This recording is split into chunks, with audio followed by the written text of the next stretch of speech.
Bruce Lee was known for his extraordinary strength. But more impressive than any kick or punch he threw was his sheer will to do things his way. He was a visionary.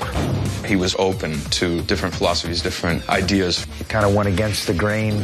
Bruce Lee, to me, is all about taking something that's coming at you and kind of moving to the side and working with it. He was the first Asian guy that I knew that either dated or married a white person. In the 60s, people weren't as tolerant toward other racial groups. What gave him his strength was not only his belief in his martial arts, but his belief in himself. He's just as intelligent as the next man, and you really want to take it to, throw some dukes. He knows how to throw dukes, too, It's Bruce Lee, the individual, on Bruce Lee Lives.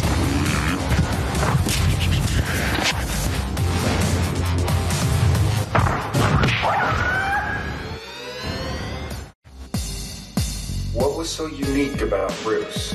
He was truly a revolutionary. Someone who was so passionate and dedicated. He was so smart. He brought exactly who he was to the situation.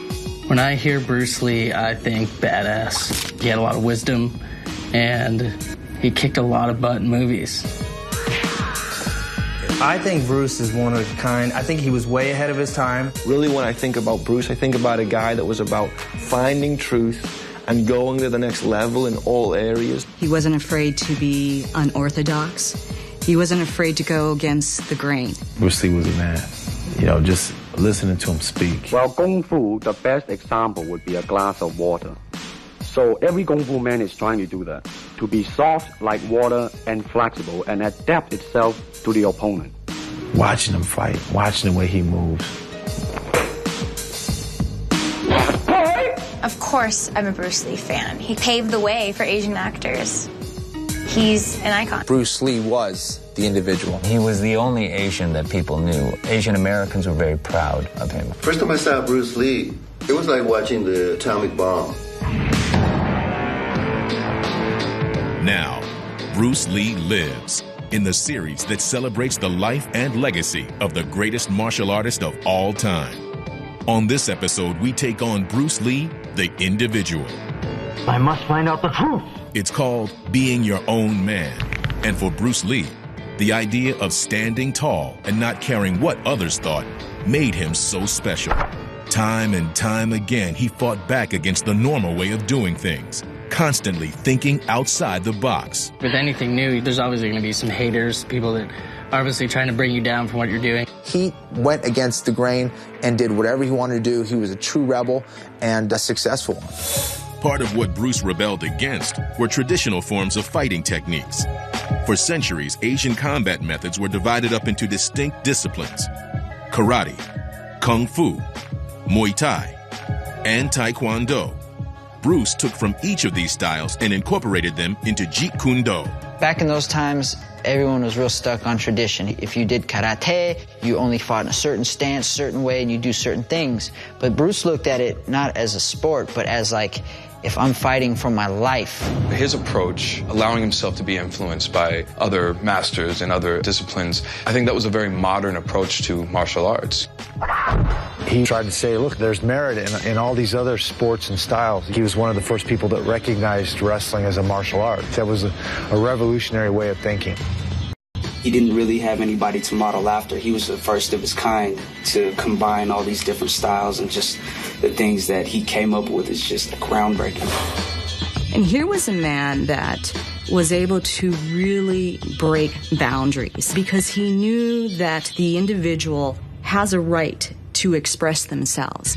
For Bruce, the idea of expressing yourself in an honest manner and following your own path was key. 5 things: genuine, honest, true, sincere, and real.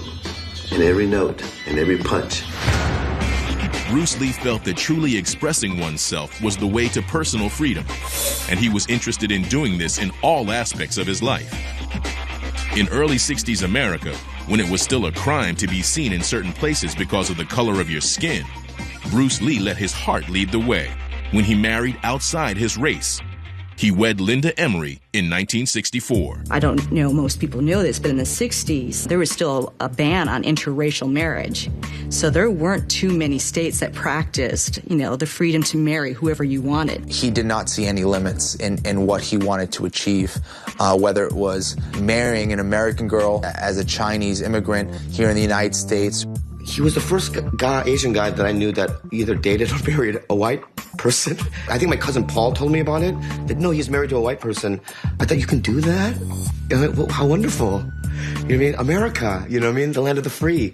And of course, through my life, I've dated many white girls. So thank you, Bruce. In the 60s, people weren't as tolerant toward other religions, other racial groups.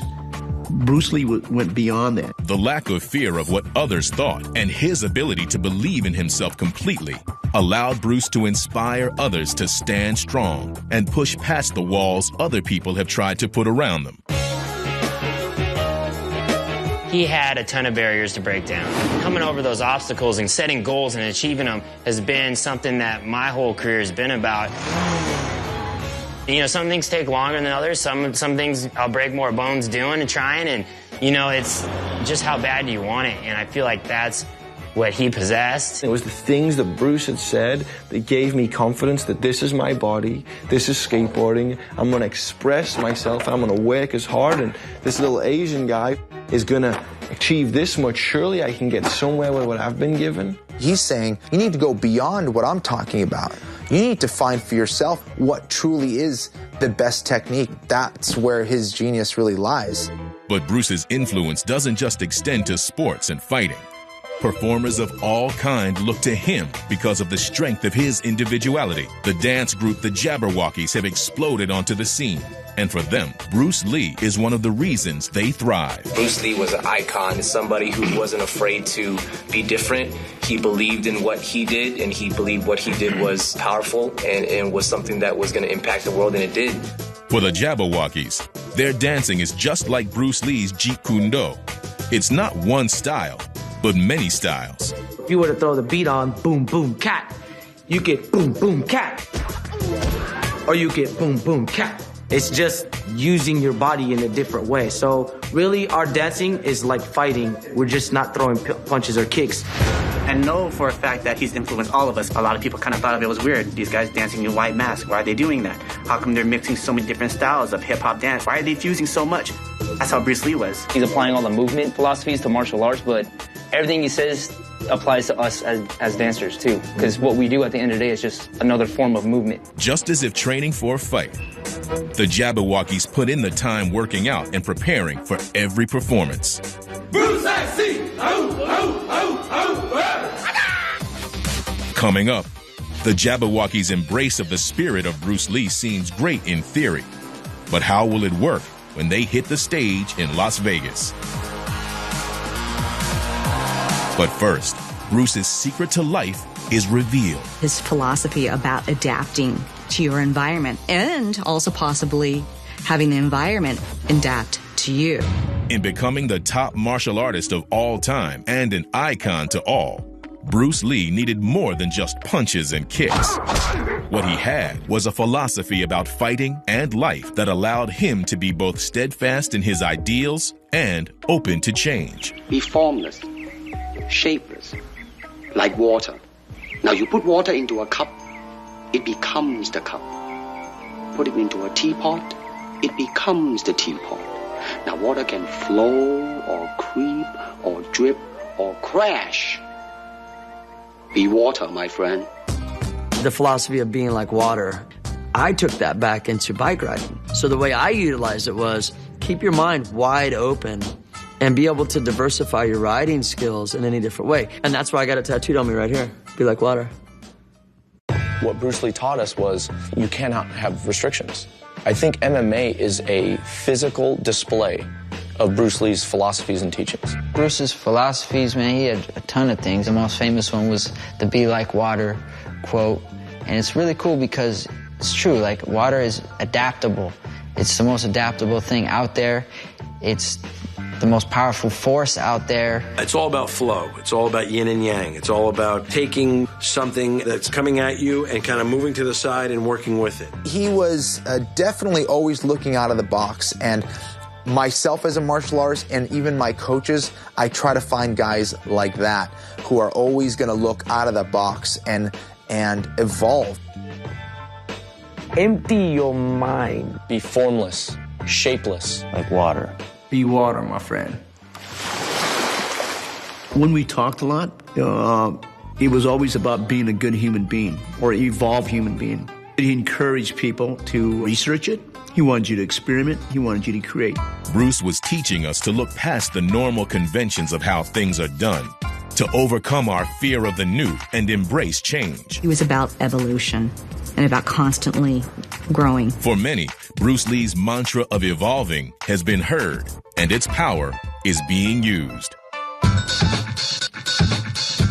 It is that idea of evolution, to bring something new to the table, and when you bring something new, you can even bring something even more new. This is my life now. Like I want to follow this path. You know, always evolving and changing, trying to do something different. One unique part about action sports is the fact that it can evolve so quickly and progress so quickly. Bruce Lee was always evolving, always changing, always switching up his style, right? When you think you saw the best, he came out with something that was better. He saw qualities in all these different martial arts that he could apply, you know, and what worked for him. So I applied that in skateboarding. Like, there's so many different things you can skate. It's like, if you just have a real rigid outlook, you're limiting yourself. You're not allowing yourself to just grow and do everything you can. And I always think of what hasn't been done. And that's what freestyle motocross is all about. That's what people like to see as evolution. I think constantly improving and constantly evolving, that's freestyle. Freestyle motocross is progression. And it's driven by passion, it's driven by love, it's driven by competition. In my sport, you know, it's essentially a freestyle sport. There's no rules to how you do a trick. It's entirely up to you. Some of the best skiers that you see right now are skiers that can ski in every discipline, and it's really important to have fun and kind of always never be just stuck in your ways, you know, always be open to other possibilities and see what's out there. When your mind is rigid, you're not going to be able to handle every circumstance that comes to you.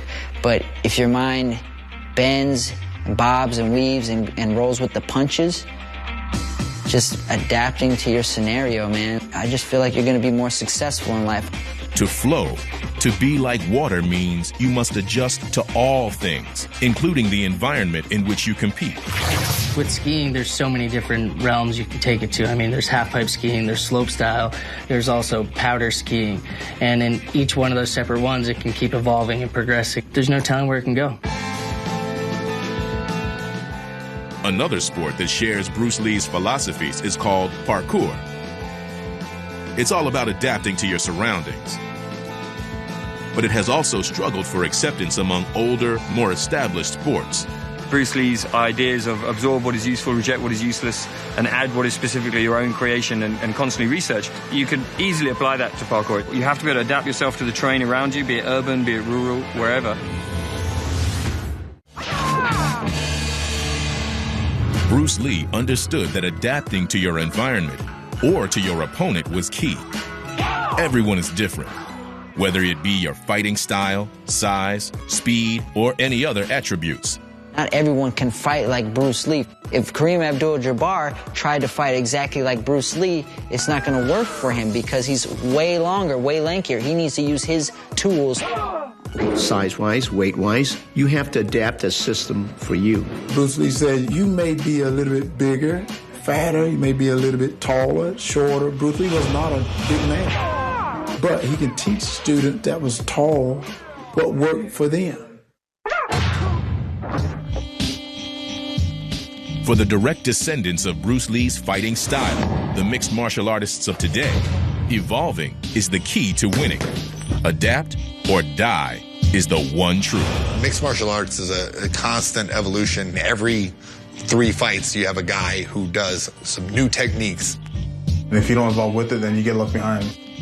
We are always changing as individuals. Everyone's path is different. And that's one thing that Bruce Lee really got into early on. We should not just follow blindly what a master or an instructor or a Sifu tells us to do. It's your own individual path. Adapt what is useful. Reject what is useless. And add what is specifically your own. Up next, Bruce Lee's ideals would be put to the test when he would battle his toughest opponent, racism. He said, man, they're not going to make me put my hands in my sleeve and play the typical with the pigtail Chinese men. And the Jabberwockies, inspired by Bruce Lee, take Vegas by storm. Bruce Lee was constantly battling, whether fighting on the streets of Hong Kong or inside the ring in America. His quickness and power had him winning nearly all of his fights. But his physical strength would be no match against one opponent, racism. Bruce Lee's own words lay it out. Under the sky, under the heaven, there is but one family. It just so happens that people are different. From an early age, Bruce Lee understood bigotry. His mother was both German and Chinese, which was a source of confrontation with schoolmates. Bruce went to a universal school in Hong Kong where there was a lot of English, and they were all bigger than he was. So he'd been in a few scrapes because Bruce wasn't the type to back down or to keep his mouth shut either. Took your shoe shine box to get you here for a square off. Now you know I mean business. He was educated in things that were Western, and he was educated in things that were Eastern, and I think that's made him unique. As he grew older, Bruce Lee the fighter realized that some battles would have to be won with his philosophy rather than a punch or a kick.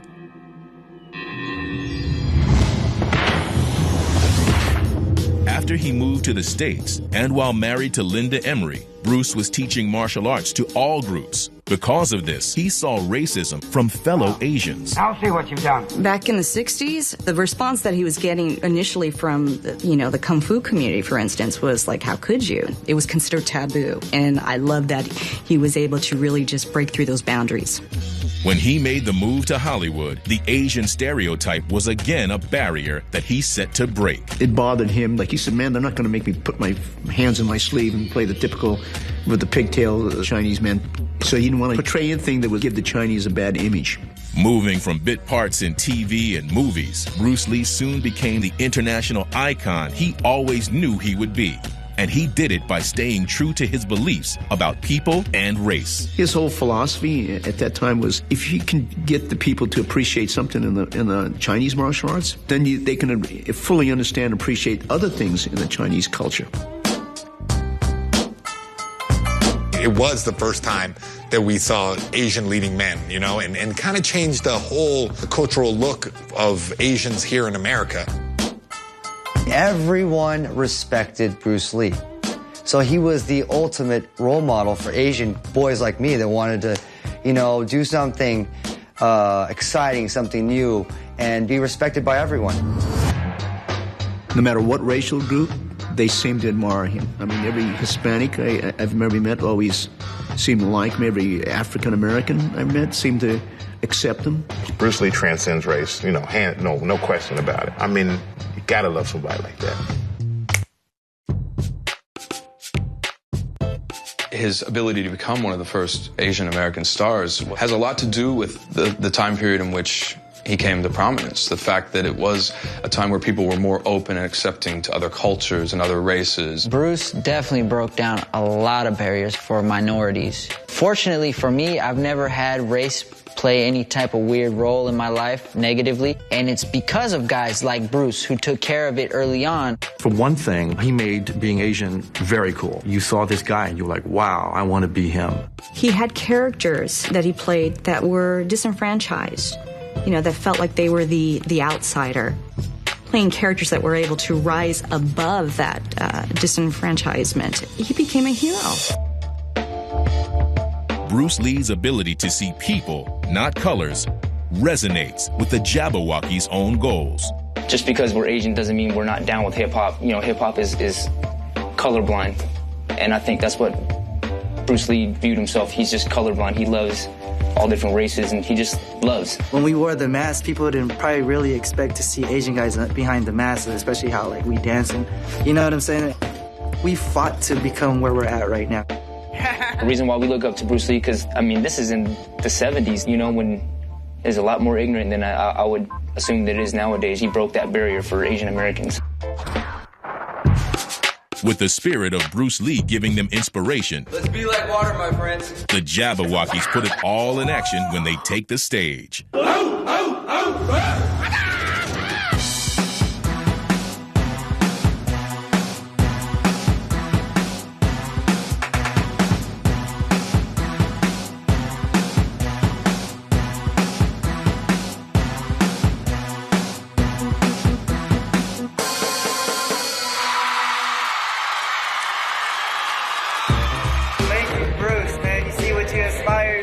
Inspired a bunch of garage kids to now being on stage. Thank you so much. Just paying it forward. Bruce Lee started it, we just gotta keep it going. We're just a product of him. Bruce Lee's power was beyond belief, but it was his strength and his beliefs that caused us to look to him as an inspiration to this day. In the training room, I always say, oh, flow like water. Be like water, surround the storm. You have to really flow. It's not the outer image, it's more who it is within. And I think he took down a lot of barriers. And, you know, that guy's an icon because a lot of people look up to him. We live Bruce Lee's philosophies constantly, and our actions are a representation of his teachings. Because he had such a profound philosophy, that is what allows him to still be in people's minds today. We still talk about him. The outer image, it's more who it is within. And I think he took down a lot of barriers. And, you know, that guy's an icon because a lot of people look up to him. We live Bruce Lee's philosophies constantly, and our actions are a representation of his teachings. Because he had such a profound philosophy, that is what allows him to still be in people's minds today. We still talk about him. In the end, he thought out of the box. He questioned it. And I think if you cease to question anything, you cease to grow. Bruce Lee's ideas still grow in the hearts and minds of a new generation of individuals as his influence continues to flow through us all. And because of this, Bruce Lee lives.